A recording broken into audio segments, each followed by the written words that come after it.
Welcome to Change Festival for Rise Up to Reconnect, and I'm joined here by an excellent panel of guests. Thank you so much for coming here and being with us today.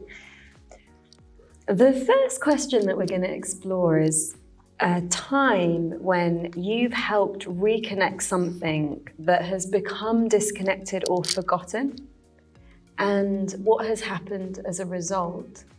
So Alan, would you like to share first a time in your life or in your work where you've helped reconnect something that had become disconnected or forgotten, and what happened? Yes, one of the things that Slung does is manage the oldest working men's club in Britain.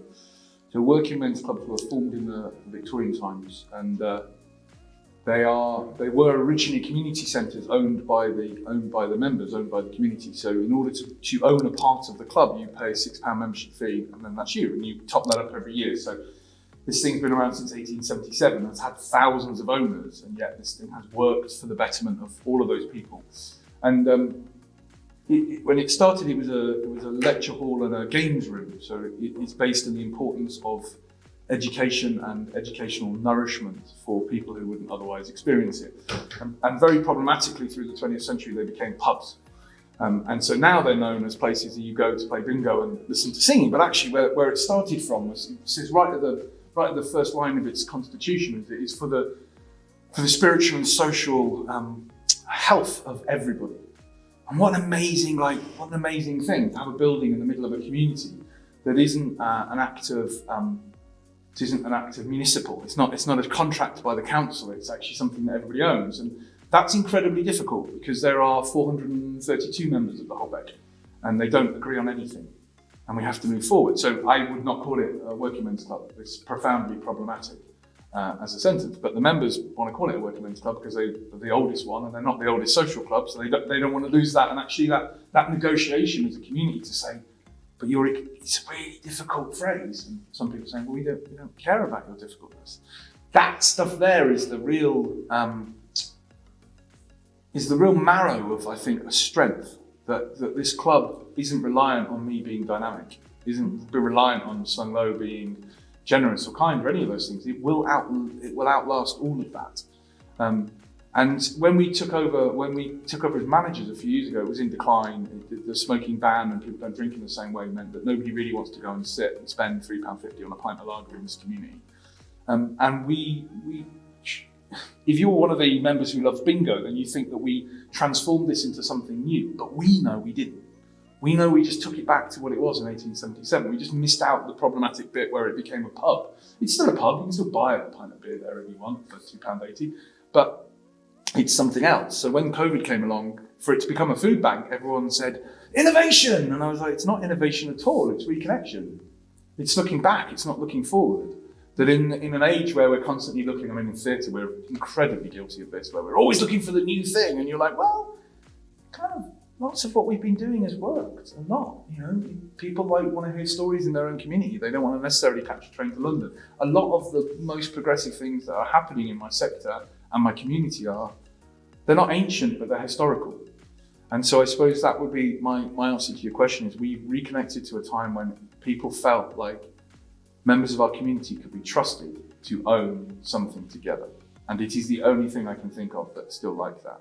And it is also the oldest thing in our community. 1877, it's the oldest building, and it's the only one that in all of that time has never been taken over by the market. And as a result, it still stands now, and when COVID comes, it rides that storm in a way that all the other businesses shut or changed or went bankrupt. And this old, tired thing went, we just change, we just evolve, and we will become useful in a different way. So that is my reconnection story. Where is this working men's club? Holbeck, South Leeds, the land of stories and magic. It is, Holbeck is an inner city ward in Leeds, is amazing in many ways, and for about 5 minutes was the heart of the Industrial Revolution. And since that 5 minutes has been kicked in the balls by every single shift of social movement. So deindustrialization absolutely ruined it. Austerity, Thatcher booted it so hard. Austerity has reduced it. It is a victim of the hostile environment. It has an unbelievably large, endlessly moving community as the government keeps trying to move refugees on so they don't get roots. And then COVID came along and just finished off what was left. So that's problematic. But the thing that's left after that is a community that it's like being a glass of water in a desert. You find real strength. You find real great gratitude's the wrong word because that implies a kind of imbalance. You find great moments of joy. If you came, we don't have a room like this, but we might have this conversation. It just wouldn't be quite as nice, but we would still find a way to have this conversation. And I think that that spirit in Holbeck's really exceptional. Of survival, actually, that's what it is. It's a spirit of survival. And for our international listeners, Leeds is in Yorkshire. Yorkshire, north of England. So in the industrial belt on the M62 corridor, and for a long time was during the Victorian times is where you would find factories and mills, and still now you would go and see the crumbling remains, structures of mills that have just fallen down. It has not been gentrified as yet. You can't buy a flat white. It's just a cup of coffee. It's that place. It's a good cup of coffee though. And what was the process like of the community coming together and the food banks being created and distributed? It's a story of amazing. We had, so we did it for 16 months. We did 15,202 deliveries. It cost £150,000. And it happened in large part because the council asked for it to happen. So they gave away authority. That was really important. We're not a charity. We're not a social care. We're a group of people who decided that it would be done because it needed to be done. And then to that mission, to that kind of declaration, came hundreds of people, volunteers, who desperately wanted to help. And that is a very wide mix of people. Absolutely, we had volunteers who came from distance in Range Rovers because their moral compass demanded they did, their guilty conscience demanded they did. And we also had people that walked in from next door and would help pack and then go, I'm good to take a food parcel at the end of the day. And we had everyone in between. And actually, it worked because of that. It's true in the arts sector as well, this idea that you only want one of those people for whatever reason. Actually, you need all of those people and everything in between, because otherwise it doesn't have any strength, because there are different times when it's different, when you need to call on those different groups of people. All of that's true, and that is the genuine story of the food bank. That it is also true that it was incredibly problematic, that the left hated the food bank as much as the right hated the food bank, and it remained criticised to the day we finished. That there were members of the club that tried to get the food bank removed because it was bringing disrepute upon the name of the club, because it implied that the people of the area couldn't afford their own food, which is just an objective fact that they can't. But the idea that it would, and that would stop people coming to buy drinks in the good days, because who would want to go and celebrate in a venue that had been a food bank? Now, I personally think that's exactly where people want to spend their money, and we're finding that that's the case. But it's not. In this day and age, there is no such thing as a morally pure act. Even giving away food is politically incredibly complicated. We don't have time to get into the class politics of whether it's sliced white bread or whether it's a loaf of sourdough from the bakery. But these things are real. These things are complicated, and I think the thing that the club allows over time is a kind of confidence that it's all right to do the right thing, even as people are shouting at you. That maybe I can't even convince all the people in this room that it was the right thing to do, and that's okay, because I know it was. And that will have to do for today. You can't leave us wondering what kind of bread you chose. There's a great story there's a brilliant bakery, a cooperative bakery in Leeds. They make the most amazing bread, and they basically did us a great deal where we got this amazing sourdough bread that the marketplace would say was £6, and I don't know, they gave it to us for £2 each. Just get returned. They would just throw it out of the window at us. Fuck off, give us real bread. But the bread wasn't as divisive as the milk. If you try and take anything but blue top milk to Holbeck, they will fight you. They will ring you and call you names. And that's, all joking aside, that's to do with the fact that blue top milk is the full fat, is the slightly more expensive, is the good stuff. So if you take them stuff that isn't that, they think what you're saying is that they're not worth it. And actually that I can get alongside. And there was probably a better education job we could have been done about maybe people shouldn't eat as much sliced white bread as it's given us all bowel cancer, but actually it's to do with worth. And that was really fascinating. And we came a cropper about it a lot. Thank you. Kim, could you share a time in your life or work? Sure. I was going to tell a very personal story, but I would like to follow on with what you were saying, Alan, about taking something old and making it appropriate to today. And there's two parts to this. One is indigenous wisdom that had gotten so lost for centuries. But in fact, there's a recognition now that they had a lot right. And the proof is that the ones that are still around had survived for so many centuries. And many have still somehow survived. There's an understanding that they have about the relationship to land, to life, to nature that is more systemic. And they understand that if you exploit one thing, take it out too much, you create an imbalance. And so you need to be very careful about how you're using the resources around you. And so fortunately, this indigenous wisdom is being recognized now, and there's a lot of books that we can learn from these people. And there was actually a very strong representation up in Glasgow, where I just was. They're still up there, and they are in the Blue Zone, meeting people and sharing their wisdom. So yeah, I appreciate that. And at my organization, Reboot the Future, we're not directly involved in this indigenous wisdom, but we support it.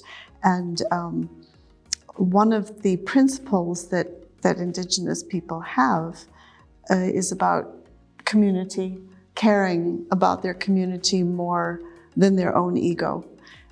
And this has been brought out in in every religious faith. It's very ancient principle, and it's sometimes known as the Golden Rule, which is do unto others as you would have them do unto you, or don't do to others what is hateful to you. And it's such a basic human core. And at Reboot the Future, we are trying to bring that ancient wisdom back to the forefront of how we live our lives, with indigenous peoples being the ultimate representation of that. So we have a modern version of it, which is treat others and the planet as you wish to be treated. In fact, we have the SDGs here as we embrace the SDGs. They're fantastic goals. Sustainable Development Goals. Yeah, Sustainable Development Goals. The UN, the United Nations goals for 15 years, from 2000 to 2015 to 2030. And so we put the Golden Rule around them, because we can't really fulfill them unless we live the Golden Rule. And the point about this principle is that it's applicable to all the issues of the world, as well as our interpersonal relationships. So you in your community reviving this, and in your food bank, you're answering a need of that moment. You're living it. Living example right here. That would be my biggest global example of reconnection. Thank you, Kim. And just for those that don't get the reference to Glasgow, that as we are here in Coventry for Change Festival, COP26 is happening in Glasgow right now. And you have just been there for the past week. So you're bringing the energy and the hope from what you've experienced on the fringes of COP. I'm going to ask you to share the personal story that you were going to share. Can you, please? Well, it's, I think we've all faced difficulties in personal relationships. And this was with someone that I deeply loved. Communication broke down terribly, and there was a big disconnect happening, and it was very painful. And we could have just gone on with that, drifting apart, but there was too much at stake, and so it didn't seem right to just let that drifting go on. And I could see the other person was not going to take the responsibility, so I realized I had to take the responsibility. In these sorts of situations, someone has to be first. And so I decided to be the one that would be first, to start asking questions, open up a dialogue. It was a long, slow process, many dialogues, but we finally reconnected. And it was, ultimately the right thing. But someone has to be first, I realize, in all of these situations. And you have to, some harsh things were said before, and you just have to forgive. You have to find a way to forgive. It's super hard because you've been deeply, deeply hurt. But I realized I could not go on with that feeling of being a victim, feeling revengeful, feeling sadness and disappointment. I had to move on, and that required forgiveness.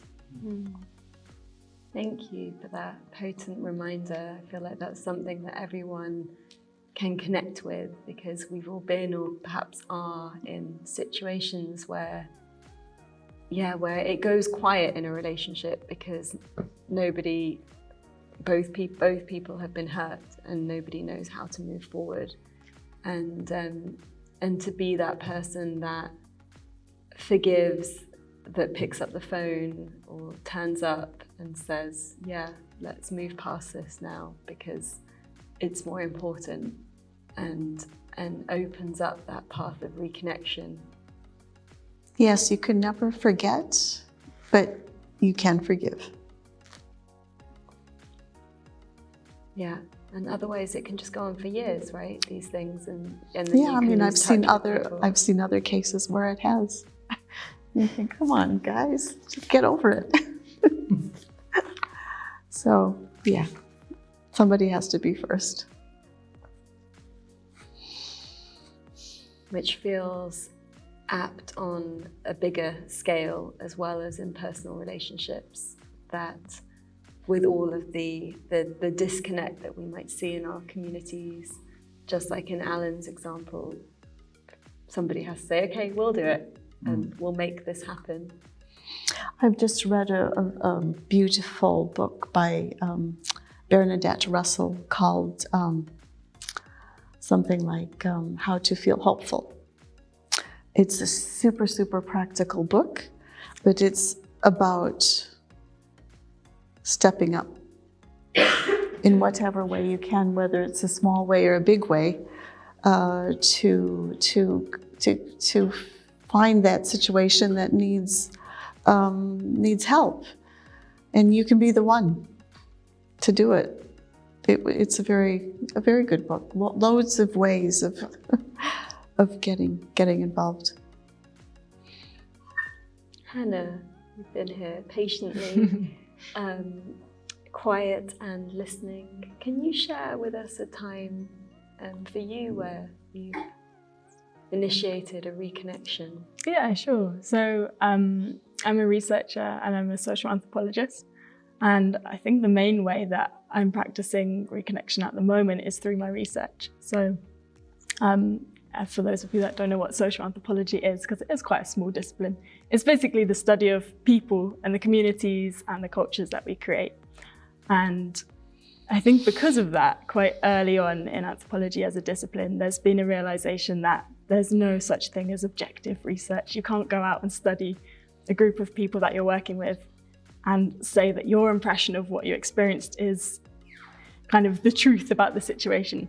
And it's different depending on who you are, because you connect with the people that you're working with and you influence them and they influence you, and the relationships you build shape the work that you produce, and you produce it together. So this is something that's always been, a strong idea within anthropology, or social anthropology at least. But in my research, I tried to take that an extra step further and practice something called activist anthropology, which is the idea that rather than just recognizing these connections between yourself and the people you work with for research, you actually try to use those connections for creating a positive impact. So in a way you could call it activism, but depends how you want to see it really. It's just creating a positive impact in people's lives that you're working with.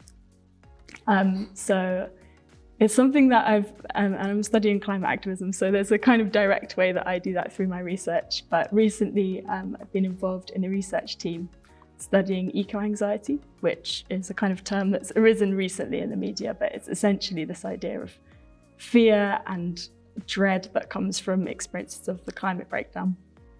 And while we were interviewing people for this research, it was really striking how many of the people we were talking to were saying at the end of the interview, almost as we kind of finished off, like, thank you so much for this chance to talk about it. It's been really, really helpful to just actually have someone to speak about these things with. Like, I don't want to talk about it with my family because it's depressing and no one really wants to hear about it. I don't want to talk about it with my friends, but actually the interviews were only like an hour and a half, but it was a chance to talk about those kind of emotions that people were having. So we thought together as a team that this is a way that our research is clearly influencing other people that we work with. And so we worked with Reboot the Future, which is the organisation that Kim founded. And they run something called Conscious Conversations, or Imaginal Conversations, I think it changed its name. And we ran one of these with the group of people that we were studying. So it was a chance for them to speak to each other. And I think a large part of what they were saying as well was that it was that opportunity to be part of research that was about eco-anxiety made them feel like they weren't the only person that had eco-anxiety, because otherwise how could we do this research? Like, obviously it's an issue affecting a lot of people.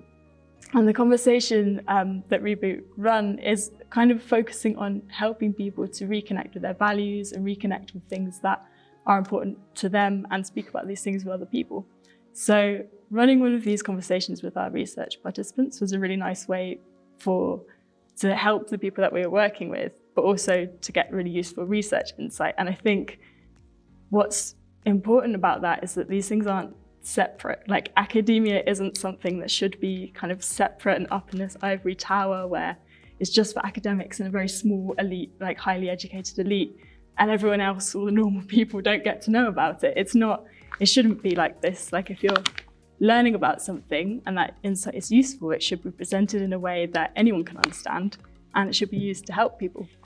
So that's the way that I try to reconnect, I guess, like the original inspiration that a lot of academics have to do research. It's often from quite personal things, especially in anthropology, because you're studying people. And with me, that's obvious. It's quite clear. I'm studying climate activism because I really care about that.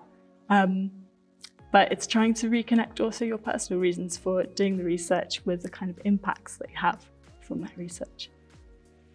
That's so interesting. Can you share more about your personal story and what led you to wanting to do this work?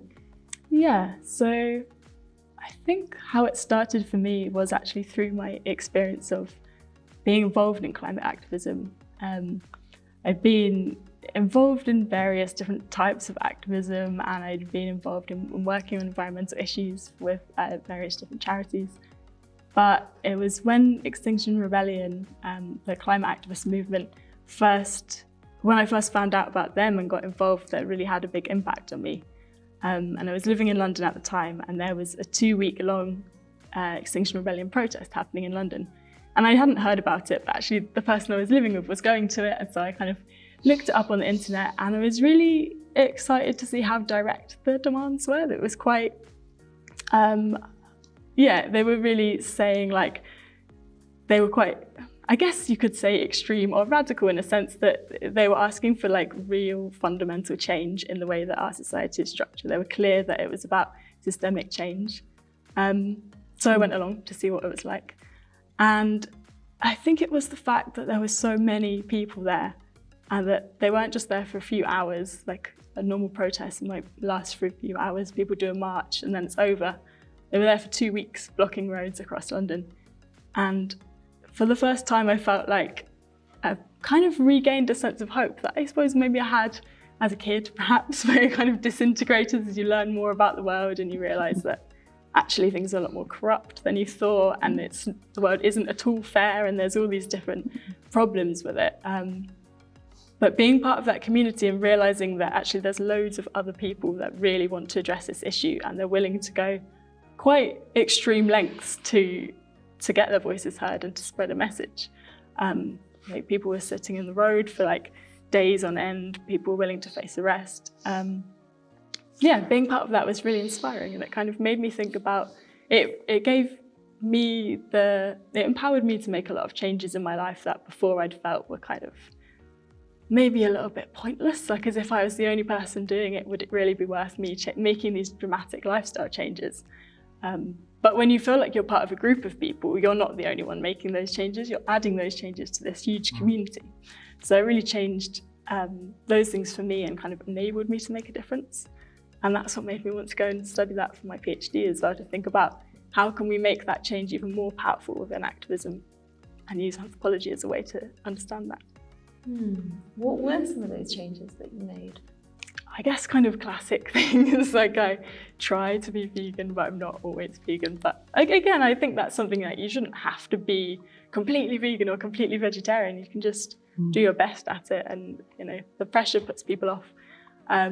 I decided to stop flying, and I just got a lot more involved in activism. Before that, I'd occasionally gone along to things on the weekend, but yeah, I properly embedded myself in it.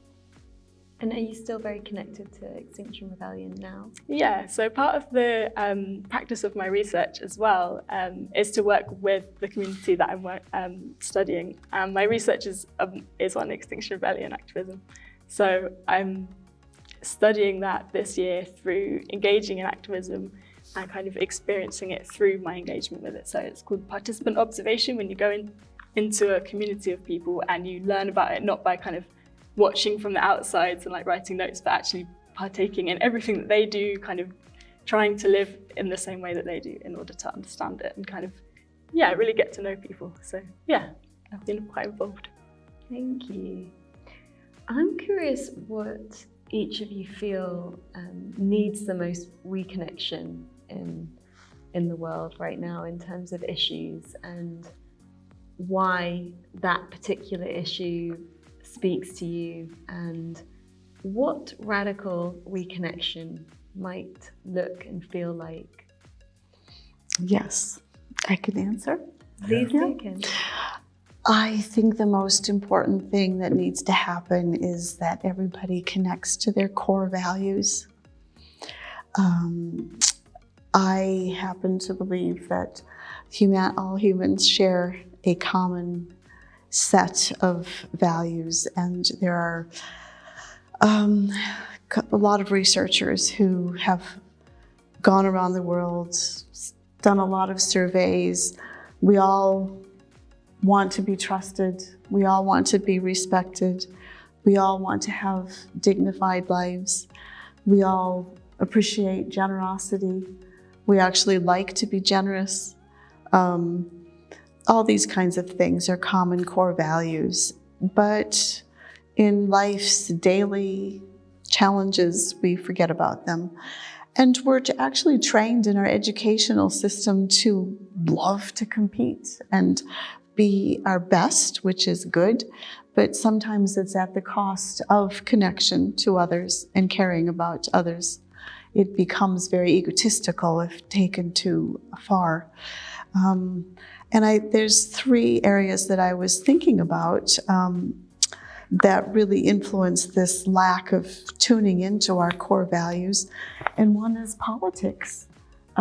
This extreme right or extreme left has really separated people from one another, and they've forgotten that they have this actual set of shared values.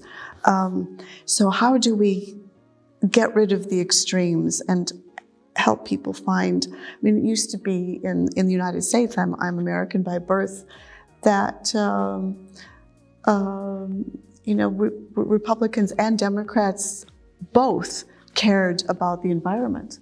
I remember the first Earth Day in 1971, and the Republicans were really behind this. In fact, some of the great, I believe it was the Clean Air Act, was a Republican initiative. So what has happened? So we all have this core value. We all share this earth. We all need to take care of it. I heard one lonely voice in the United States speak, one Republican saying, hey, wait a second, conservation is actually a conservative value. I've never heard again from that person. She was completely wiped off the map. So another area is our work culture, and because I have connection through my husband to the corporate world, I meet a lot of people working in large businesses, and I could never survive in a large business because they are so disconnected from their core values. And there's so many books out there trying to help companies at all levels, so many people out there working with these corporate people. I mean, and the worst is the financial industry, because they have one focus, which is money.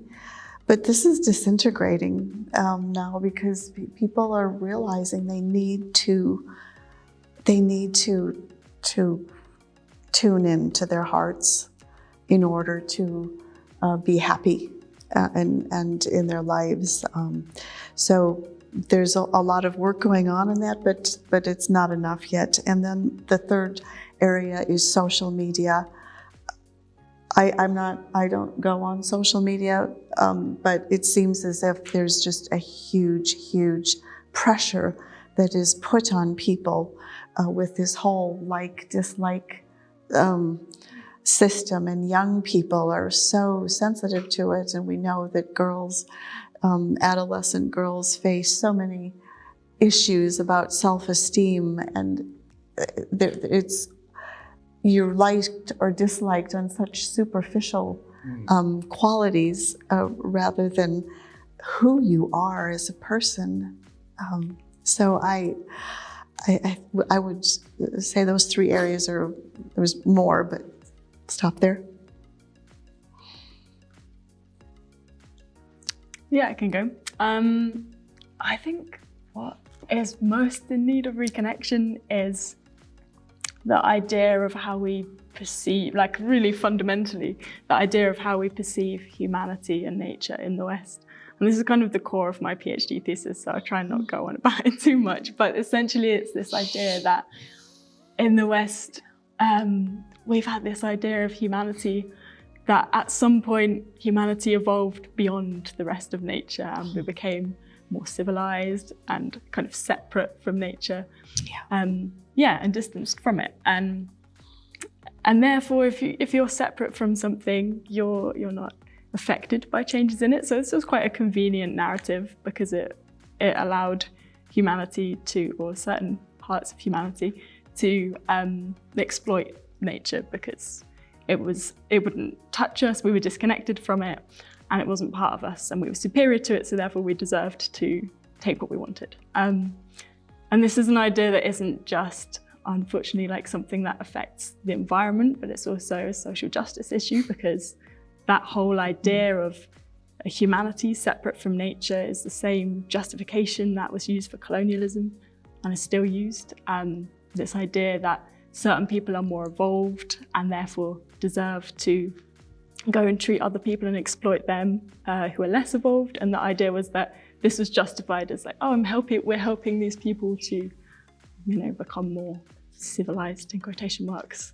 And it's also an idea that's been used for the subjugation of women to frame women as closer to nature and more unable to control their emotions, and therefore they can't be like in public facing roles. So therefore, if you look at the UK government, it's mostly male. These ideas are still having a massive influence in our society, even if it's kind of because they're there's such fundamental narratives that run through how we are brought up, how our education system works, and the way we treat the world and the people that we engage with. So that was the example of the indigenous exactly. wisdom. Yeah. And I think it ties in exactly with what you were saying about values, because I think in order to challenge that system and this kind of narrative, the only way to really do that is to really reflect on what it is that you value and why. Because these are not necessarily views that people are born with. They're things that you get taught culturally, like it's through the way that education works, through the way that the world of work works. That sounds a bit weird, but all of these kind of things. So yeah, really kind of reflecting on your values, I think, is one of the most powerful ways you can address this kind of issue. Yeah, just a quick example. I met somebody this week who worked for McKinsey for many years, and they're the big management consulting company, do work globally, and all of the big, any industry, they'll consult with anything, no question about what they do. And finally, he just couldn't take it anymore, because they were advising the oil industry to, do whatever they do. And then on the other hand, they were advising a university to start a climate thing. And so it was just no consistency whatsoever, and no core values about, they just worked, take the money and make a profit and, consult. So he quit and has devised his own program. They charge a lot of money, these companies. So he's devised a whole new system. And his goal is to disrupt this whole management consulting system.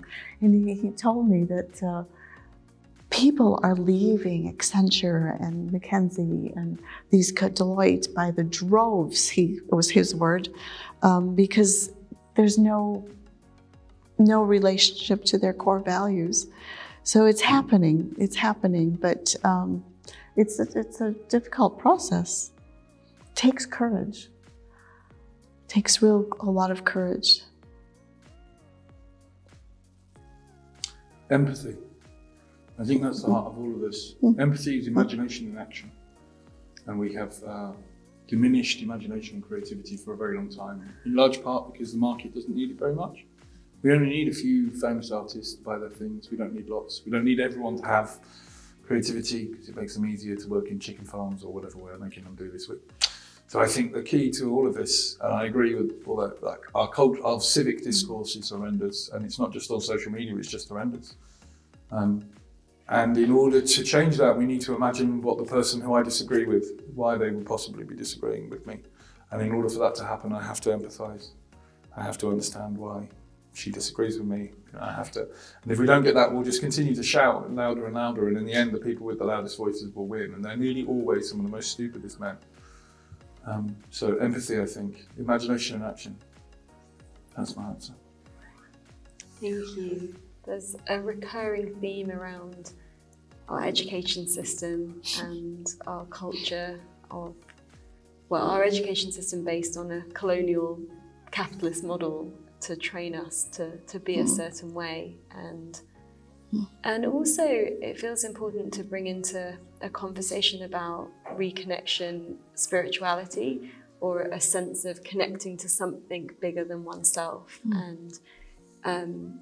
And again, what has happened with religion is that some of that actual essence has been stripped out, and a nature-based spirituality of even just being able to walk outside in the morning and put your bare feet on the ground and look up at the sky and feel a connection and a gratitude for being here on earth and being alive. Like, it doesn't have to be this big thing. It can just be a very simple thing where we experience ourselves in connection to something bigger within ourselves, and in connection to each other, and in connection to the earth.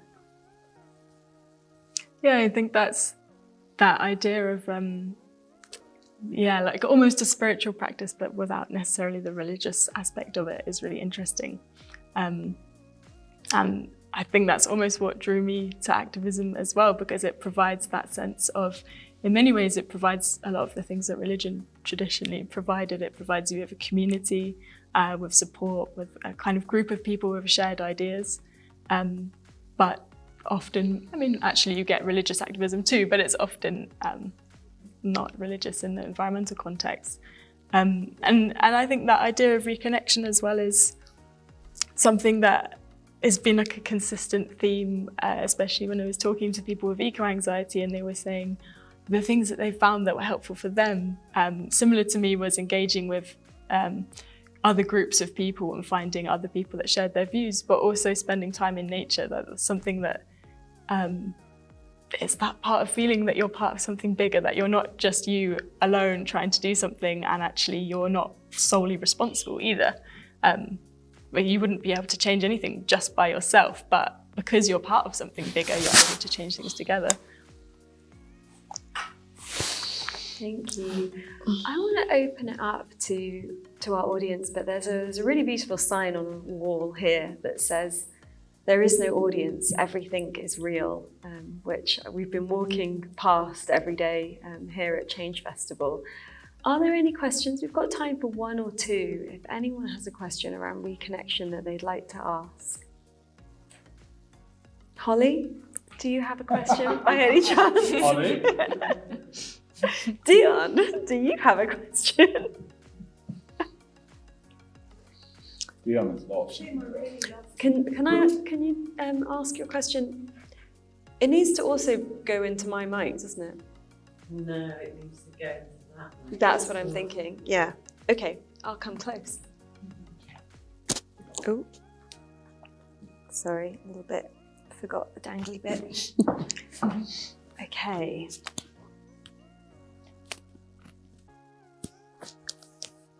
Can you introduce yourself? Yes, my name's Dion Ellis-Taylor. Kim, I'm here for this talk because of you and that amazing book that you put together, Imaginal Cells, transformational for me. And I bought as many copies as Amazon would allow me to buy and sent it to everyone I know. Is it available through a different source? Do I need to buy it through Amazon? Yes, we took it off Amazon because we had kind of a bad experience with them. It's we can order it from our website. Do we have some copies here? Yes, we do. Yeah. Yeah, we have copies here. We will see Alice afterwards. So is it published through Reboot? Yes, you can order copies through rebootthefuture.org. There's a page on there to order the book, and we'll ship it anywhere. It's so useful. I've sent it to accountants, bishops, archdeacons, vicars, accountants thank you. mainly, people in finance. Thank Pointing you. them to the middle chapters, because it's it's book-ended, isn't it, with Yes. compassion, but in the middle it deals with economy, hardcore green economy, circular economy. What a fantastic publication! Need to get it in on everybody's desk. Oh, well, thank you I think very so. much for that endorsement. I was just with Bill McDonald last night, who started the circular economy. We're in close touch with quite a few of the authors, actually, and they're just incredibly beautiful people, still doing great things. So yeah, thank you very much. And in terms of reconnection, what this question or comment brings up is the reconnection needed in how we buy and publish our books, and how it's become even more exasperated, the Amazon issue during COVID. Well, both Amazon issues. the one with the individual that's got it incredibly rich during this pandemic from the way in which we're buying and selling things, and all of the issues for the employees of Amazon that are timed to the point where they go to the toilet in plastic bottles, because there's not actually time for them to make a living and go to the toilet whilst they're at work. So there's a huge thing that needs to be reconnected there. And then, of course, in the Amazon rainforest, where there are so many Indigenous that have been killed during the past year and a half for protecting their rainforests. And so we need a big reconnection there, because the work that they do is for all of us humans. We are all breathing the same air, and we all need the Amazon rainforest to be alive and well, and not sold off. Is there another question from the audience? Alice. Alan, I just wanted to ask you a bit more about your working men's club that's not a working men's club. So is it a CBS or a CIC? No, so being a working men's club is a legal status that you can no longer have. So if you have it, you can't. If you give it away, you can't go back. Right. So when we moved in, we did something which was so the working men's clubs have a specific drinks license. This is important, I promise. Which means that, two things. Number one of which you can gamble in a different way. So you can gamble a lot higher. It doesn't, there's new gambling rules to stop people becoming addicted. Yeah, that doesn't count in working men's clubs. You can just keep smashing the crack.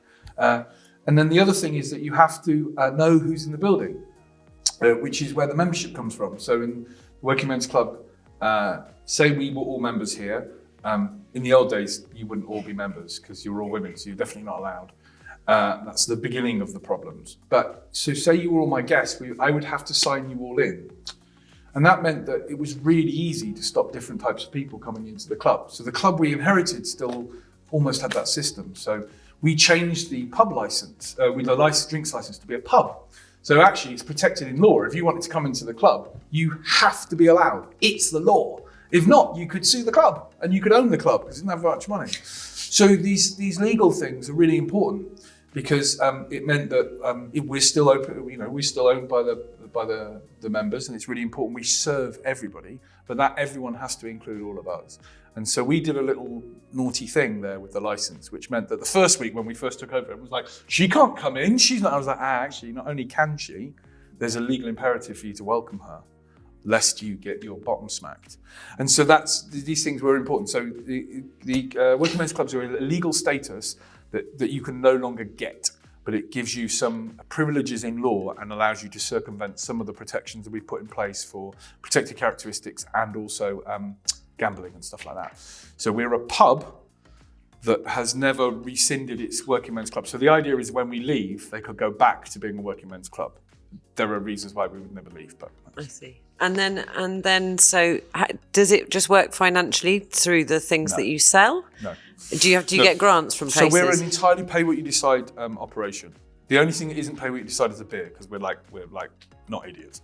But we're a community and theatre space. So we put on a show every week. That's pay what you decide. All the box office for everything we do goes to the visiting artists, and we are funded by the Arts Council. There's some other things that we paid off all the debts when we moved in because we wouldn't, as a group of 4 people, as a kind of, we're not quite collective, but as close to collective as you can be, we wouldn't be somewhere in debt. So we also guarantee the club against debt every year.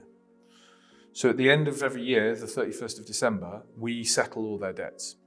This year that will be £47,000 because the running costs of a 200-seat cabaret space, 4 or 5 offices, number of meeting rooms and 2 bars in COVID, in one of the poorest areas in the north of England, in a large population of Muslims and a number of other people who do not want to come and buy beer. It is impossible for that pub to make a living. So on the one hand, everyone goes, oh my God, £47,000. It's a lot of money. It's really cheap rent. It's really cheap rent. And when you think that building with all this on 3 floors, there's a flat artists and all sorts of journalists, all different types of people who come to the city who couldn't afford a hotel, now stay in that place for free. There's English as a second language classes, there are arts workshops, there are family groups, there are kids. All of those people use that space for £47,000 a year, bargain. And so it's a rare thing that everybody gets what they want. And one of our core values is everybody gets what they want, but nobody gets to stop other people getting what they want. So if your hill that you're willing to die on is you want to pay £2.50 for a pint of bitter and do bingo on at 8 o'clock on Sunday, it is my job to leverage all the cultural capital I can to make sure that is the case. However, and that will happen. However, when you come to me and you say, I don't like those people upstairs, whoever they might be, whether it's a queer cabaret or Ghanaians or it doesn't matter who they are, I go, dude, you got what you wanted.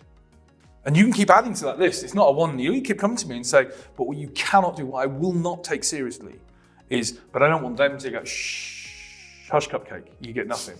What do you want? I want this. Okay, that's fine. Yeah, but I don't want, no. Everybody gets it. So we're the home now to a community football club, to queer cabarets, to the Leeds United gay supporters group, to a massive Danish and Norwegian football fans. It doesn't matter. If you have need of that space, it's yours. And that, it sounds so simple, doesn't it? It's like my 5-year-old boy gets it. Everybody gets what they want, but you don't get to stop anybody else getting what they want. That's the culture war. That isn't just a frontier. That is a hand-to-hand trench in the culture war, making sure that sentence stays true at all times. That's the business. I suppose the reason for my question was because from a reconnection point of view, I'm just starting a project for a food hub, but to borrow the money and then make the money back, we need £1 million. And if you borrowed that money, you just wouldn't be able to make that money unless you became a very elitist food hub, which was only selling food to the middle and upper classes. So my sort of question with reconnection is the real difficulty is in the world that we live in now is how do you make reconnection financially or stable? And not necessarily financially stable, but stable. And it does require so much input from people without expecting a financial return. But even then, there's still the bills to pay, like you said. Even with your cheap rent, it's still very difficult to make it work. Sorry, am I? No, good. Wait, so we're a theatre company, and we make theatre all over the place. And the thing we've reconnected is we're storytellers. So we could make money. We're very good at openings and closings. So we do big ceremonial stuff, and we could just do that and basically become a fireworks company. But if we reconnect with the idea that actually what we are really just traveling balladeers, we're just people who tell stories, then all of a sudden it all starts to make a bit more sense. So the Slung model is to leverage cultural capital. So I say, and I've made a show in Buckingham Palace and all of that stuff, and leverage that and all the financial gains that can be got from doing that work, and then put it into Holbeck.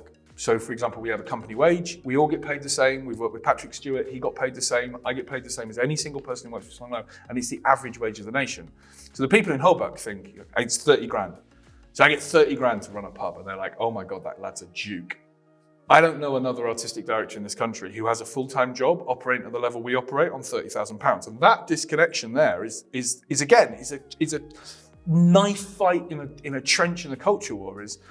We have artists quite reasonably saying, we're so underfunded and the minute we went from being a theatre company to a food bank, we became the best funded food bank in our city. And we're one of the smallest funded theatre companies. Now that's mad. That is nuts. It is nuts that my professional board tells me constantly I need to be paid more money because I'm not taking myself more seriously, and I get paid the average wage of the nation and I cannot afford to go to theatre. That is nuts. Those discrepancies, this is a reconnection with actually what's the truth. I'm a storyteller. I'm a stand in a pub in South Leeds and I'm going to tell a story. And during COVID, the story was everyone in Holbeck and Beeston will not go hungry. And that story cost us £150,000 to tell for a year and a half. My last big show, I spent more than £150,000 on it. That disconnect is obscene.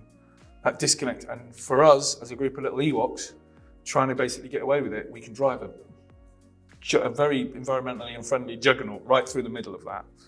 But we've got to do something about that. So I think that's the reconnection is how do you take the thing that we think is for something else and use it for the thing you want? And the club is the best example we have of that. Thank you so much, Alan, and bringing up that disconnect that's there in the economy with trying to actually do anything that is outside of just going to work, doing your job, coming home. With The Future is Beautiful, we did a live gathering recently. It only worked because I just worked on it for free. And if I didn't do that, it wouldn't be possible, because if it cost the amount that it actually cost to put it on and to pay me and an assistant so I didn't burn out, then the people that were coming wouldn't have been able to afford to come. Yeah. And so so then as somebody that is a cultural activist that just wants there to be more culture and more spaces of reconnection and ways to reconnect, we often just have to do it. You know, you just do it, you make it happen. As long as there's enough to pay your bills, then you make it happen. Not everyone wants to live like that. I think some of us just accept that that's more important than other things.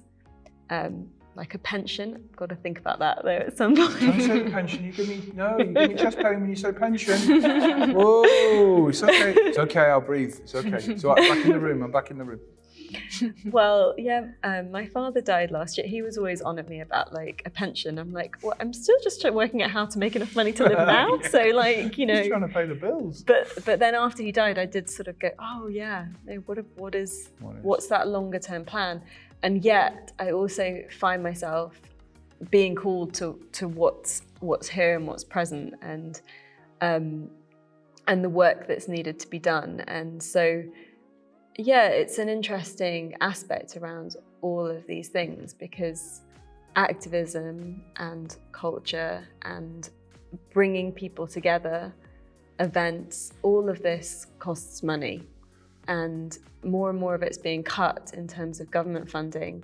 There are people that have connections to people with big pockets and they manage to do things that way. That doesn't always get to the most interesting and needed work. And so, yeah, how do we begin a reconnection with this? Well, we spend £500 million worth of public money on arts in this country. So that's what the Arts Council give away. We just spent 3 times that in CRF, in Cultural Recovery Fund. So we just pumped £2 billion into the culture. Now, I don't know, wherever you guys are in Holbeck, the children didn't see any of it. The kids who don't have crayons live in a city with an opera company, a ballet company, a theatre company within 2 miles, and you would not know it. We could walk around my community and you're not going to see posters for any of that. So there's another reconnection right there. I completely agree in everything you said, is that the systems are broken. But I think there are 2 types of different people. There are mission people and sustain people. And so in the food bank, we used to say, we just need to get the food out. And we were just praying, and we're like, this isn't sustainable. And I was like, it not being sustainable is never a good enough reason not to do something today. We've got the finger in a dam, and we've got to hope someone upstream is doing something really clever. Now, it turned out they weren't doing anything really clever. They were just being rubbish. But the food bank and that whole area of kind of more active social justice was new to us. But in cultural activism, we've been doing it for decades. And our job is to try and fix the problem that presents itself right in front of us, and then shout about it. So like, pay what you decide. When we did that first 10 years, I remember someone walking in from the local funder and saying, you're naive little fuckers. And I was like, there's some things worse than being naive little fuckers. Now, there is not a single subsidised theatre in this country that isn't experimenting in some way with pay what you decide. And 10 years ago, it was like the most radical act of anti-capitalism you could come up with. And I was like, well, I think we should just try harder, but okay. And so the hope is that there are some smart people at DCMS, maybe. There are some smart people at Arts Council, definitely, who are like, hang on a minute, we need to make a change. We need to, and now it isn't probably going to be quick enough for me and you. We're dying without pensions, and I think we both know that. It's okay, because humanity might be wiped out. So. Well, there's also, I didn't realise we'd been optimistic tonight. Yeah, absolutely. But the hope that's our retirement plan. And you look at the move in cultural democracy, and you look in the move in localism that is attached to the environmental issue, but is kind of grounded in this idea of a culture that doesn't involve us all going to London or all going to the big house, and not all being Victorian. And there is change. It's just, it only happens when people like us get really angry and kick it up the hill. And people like you go to a place and put your body on the line, and then in 10 years' time, all these idiots getting out and dragging people off the road, in 10 years' time, everyone would just accept that they were wrong. And now we're having like, I've got a column about it. No, you don't, man. You're just wrong, shush. These things take time, and I think that we are seeing some changing. I'm incredibly optimistic about the way that culture's changing. I am an oik, look at me. And yet people like me and me sit and have conversations about cultural democracy with government in a way, this government, for example, in a way that would have been impossible 30 years ago. Maybe they're having me on, but they're still putting the energy into having me on, and they wouldn't have bothered 20 years ago, they'd have just ignored me. So change is happening. It just happens really slowly, and it's only fueled by our clarity around our values, our core values, and our fury at the injustice of it all. And that will definitely put me in the grave early. That's my solution for the pension problem. Boom! Right there! That's a circular economy, it's not a circular. Damn it! Came close though, didn't we? Came close to having it all.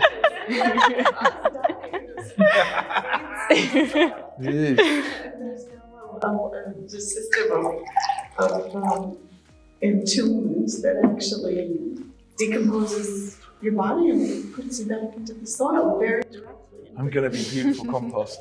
I'm going to be such good compost. You might come back as a tree. Look at me, I'm already a tree. I'm huge.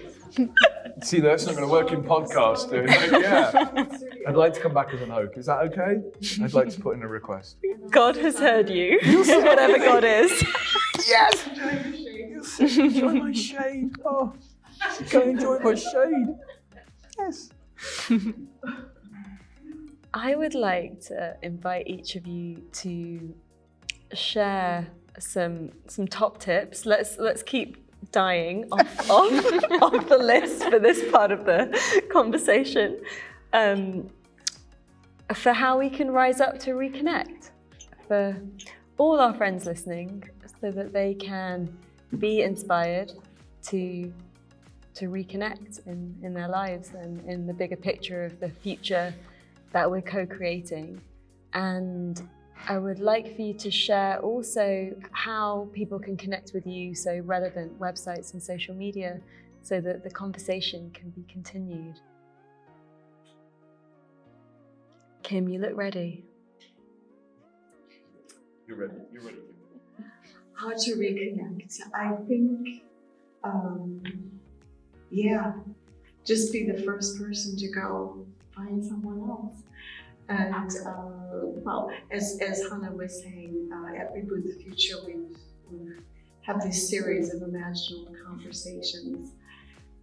And we get small groups of people together to just talk about things that are serious and important, and to reach our hearts. And that is the deepest connection that can be made.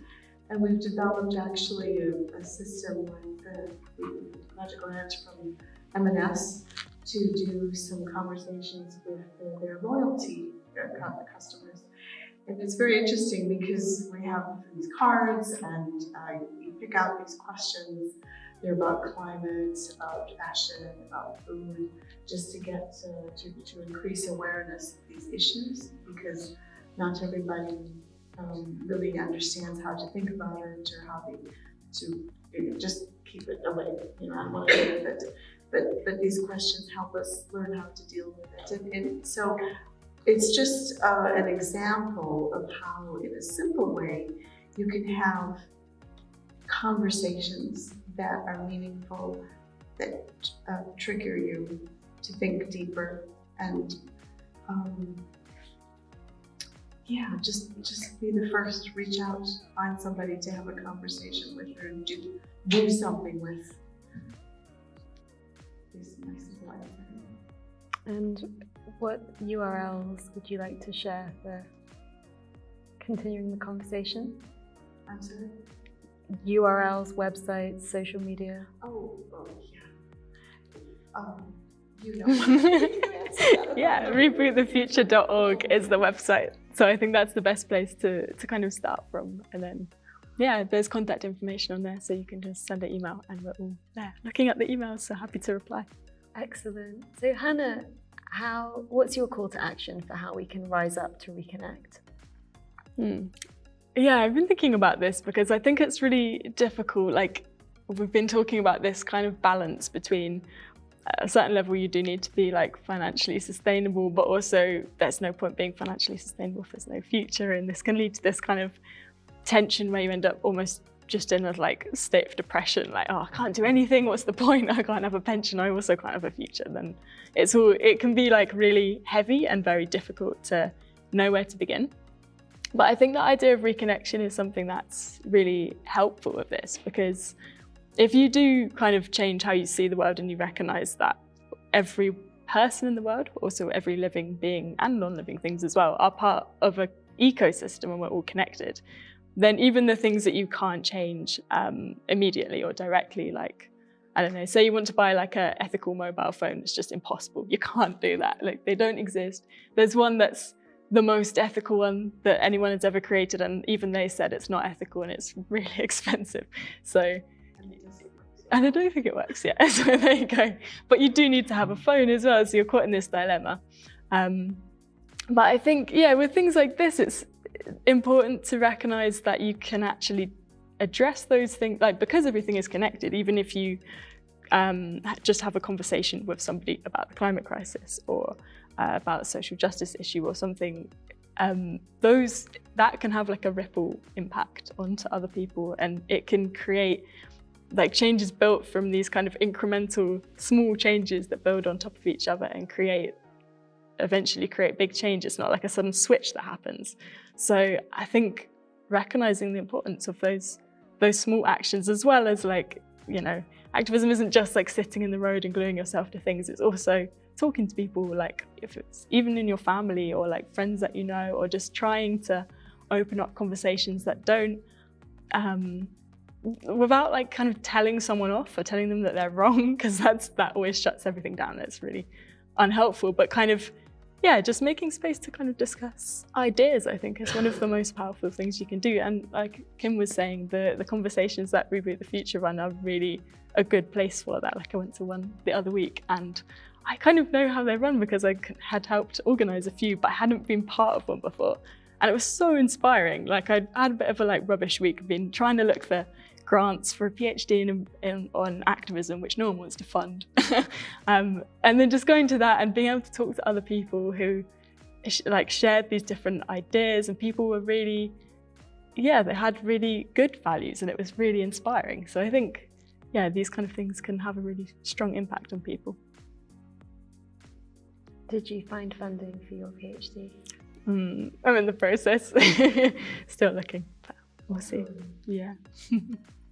And how would you like people to contact you? Through Reboot the Future or separately? And we have lots of people listening that are part of Extinction Rebellion. So if you have an ask for people to get in touch with you around specific aspects of your research, then please also share that. Okay. I think the best way to contact me is probably my email address. But it's hdf1@standrews.ac.uk. But yeah, if you just like Google Hannah St Andrews, Hannah Fitchett St Andrews, then my profile comes up and it's all my contact details are on there. Yeah, I would love to hear from people. And yeah, I would also really love to hear from people in XR. So part of my research is interviewing XR activists just about their experiences of involvement in activism, what that's meant to them, and whether that has kind of impacted their ideas of their place in the world and their worldview. So yeah, anyone that wants to talk about that with me, I'm more than happy to hear from them. Thank you. Alan, how can we rise up to reconnect? Be useful, be kind, and there was a really good podcast the other day called Spark on Radio 4. They were talking about interrogation, and they said waterboarding people doesn't work, but neither does giving them a biscuit and a cup of tea. Rapport is the thing that works. And I think that's empathy, it's imagination in action. The person, there aren't any such thing as evil people. If they are, they don't exist in our world. They're not worried about Warwick University or somewhere. They're smuggling guns somewhere or doing something. They're just people who have choices they haven't found a way to connect with you yet. Rapport, I think, is the key. Otherwise, in this culture war, we're going to lose. I sit in the club. I'm a reserve officer in the army as well. I sit with people outside of my political and social bubble all the time, and we will lose. We will lose because their answers are simpler, they're easier, and they don't involve spending a lot of money on a phone that doesn't work. They just got simpler answers, so we're going to have to find a way to have a discussion with them that doesn't make them evil. And rapport. To be useful, be kind, report. And how you get hold of me is slunglow.org. All the emails there just come through to my phone. I can be got at alan@slunglow.org, or I am often found on Twitter being needlessly furious about everything at slunglowalan. Or I post a lot of very wholesome content about my boy, which I think is pretty much my only optimistic bone in my body. So. I think you've got more bones in your body that are optimistic than you think to be doing the work that you're doing. For anybody that is present here or listening that would like to rise up to reconnect by donating large sums of money to Hannah's PhD research or please. mine and Alan's pension funds, please do get in contact at connect@thefutureisbeautiful.co. And that sounds like a joke, but it's actually not. It's deadly serious. Jonathan Porritt was saying recently that we need to get involved in direct action, and if we are not getting involved in direct action because it's just not something that we're able to do for so many reasons. It could be time, it could be disability, it could be all kinds of reasons. He was saying this to the wonderful Becky Birchall, who is the producer of Change Festival. Then one real way is to donate money to support those that are. And unfortunately, we do live in a capitalist society, and everything costs money, and time is money, as they say. So the people that are doing things to bring culture alive, to create connection, that are taking part in direct action, do need support. And yes to rapport, yes, they also generally accept tea and biscuits, even though it's not the most effective thing. But supporting and sponsoring individuals that you know is more useful than you can imagine, because it's a